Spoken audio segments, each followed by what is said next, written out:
बुध हुए वक्री। प्रिय दर्शकों, नवग्रहों में युवराज बुध 18 जुलाई को वर्तमान कर्क राशि में जहां पर ये गोचर कर रहे हैं, वक्री अवस्था में आ जाएंगे। वक्री अवस्था एक ऐसी अवस्था है जब ग्रह अपनी गति को मंद कर लेता है, धीमी कर लेता है, जिसके कारण उसका प्रभाव बढ़ जाता है, उसकी क्षमता में वृद्धि हो जाती है तथा वो अत्यंत सामर्थ्यवान हो जाता है। ज्योतिष में भी वक्री ग्रह को बलवान माना गया है।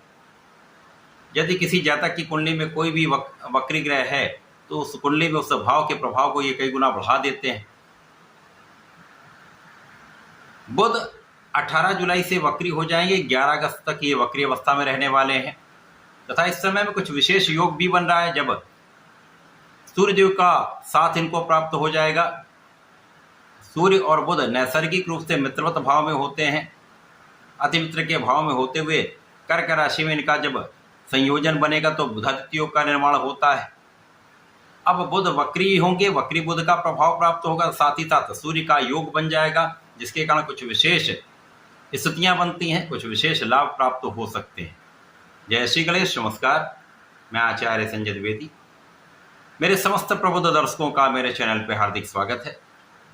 प्रिय दर्शकों, आज मैं वृश्चिक राशि के लिए वक्री बुध के प्रभाव तथा सूर्य के साथ इनके योग का किस प्रकार का प्रभाव आपको प्राप्त होने वाला है, इस वक्री काल में किस प्रकार की स्थितियां बन रही जो आपके लिए लाभदायक होंगी, कौन कौन से भाव प्रबल होंगे अथवा कहीं पर कोई समस्या या अवरोध है तो उसका क्या निराकरण है, संपूर्ण विश्लेषण मैं पूर्ण तरीके के साथ करने जा रहा हूं। प्रिय दर्शकों, इस राशिफल को आप अपने लग्न तथा राशि दोनों के अनुसार देख सकते हैं।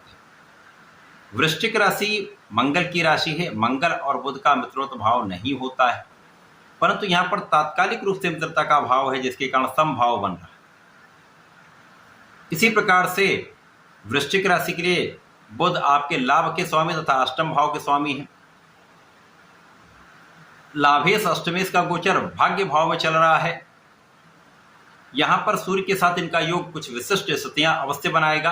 अब जब ये वक्री हो जाएंगे तो इनका गमन इनकी राशि मिथुन राशि की ओर अष्टम भाव की ओर हो जाएगा। अष्टम भाव ज्योतिर्क भाव भी है, आयु का भाव है, नकारात्मकता का भाव है। यहां पर जब इनका गमन होगा तो कुछ अच्छे प्रभाव प्राप्त होंगे, कुछ नकारात्मकता भी मिलेगी।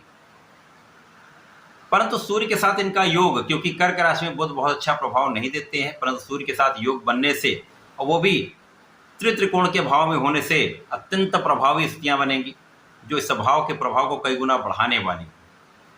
अब बुध इस जगत के समस्त कार्य क्षेत्रों में अपना संपूर्ण प्रभाव रखते हैं।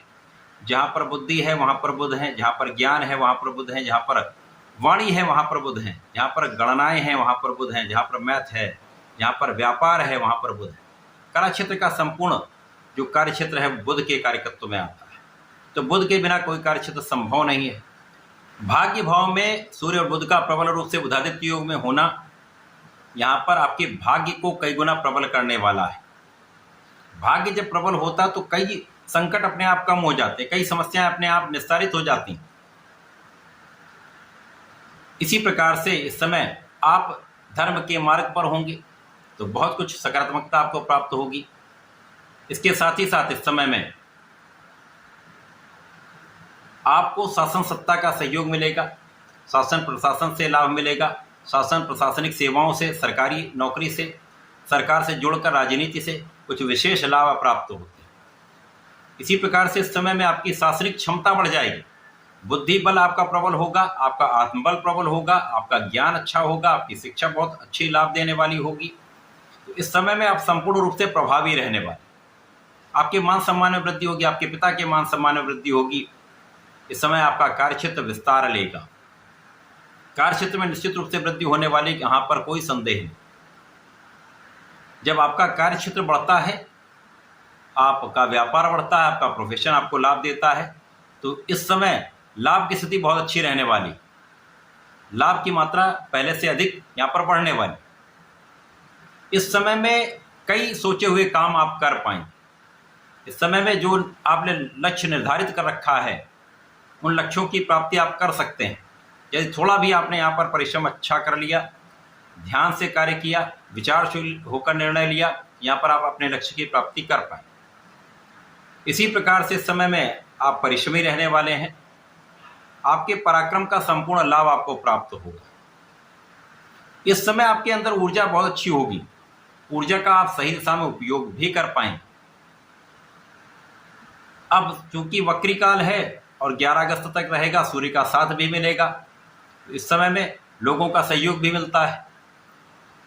इस समय आपके स्वास्थ्य की समस्याएं कम होंगी, परंतु इस समय आपको अपने भोजन पर नियंत्रण रखना होगा। यदि आपने भोजन पर नियंत्रण नहीं रखा, भोजन में अनियमितता की, तो यहाँ पर पेट से संबंधित समस्याएं हो सकती हैं। इस समय में कुछ आकस्मिक अवरोध हो सकता है बीच बीच में कभी, लेकिन उन सभी समस्याओं का निस्तारण भी अवश्य होगा। जो काम आज बनना है, हो सकता है वो 2-3 दिन बाद बन पाए, ऐसी स्थितियां भी बन सकती हैं। इस समय में आपको धैर्य भी रखना होगा, अपने पूर्ण प्रयासों को करना होगा। इस समय अचानक कुछ लाभ भी प्राप्त होगा जिसके बारे में आपने सोचा ना हो।